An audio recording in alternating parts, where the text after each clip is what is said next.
Nakatakda ng isilbi ng Kamara ngayon Lunes, ika-18 ng Marso, ang contempt order at arrest order laban kay Kingdom of Jesus Christ founder Pastor Apollo Kibuloy.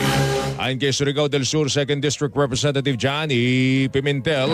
Vice Chairman ng House Committee on Legislative Franchises, yan ay dahil nabigo ang abogado ni Kibuloy na magbigay ng feedback sa Legislative Franchises Panel na patunay lang anya na delaying tactics nitong si Kibuloy at ang kanyang kampo.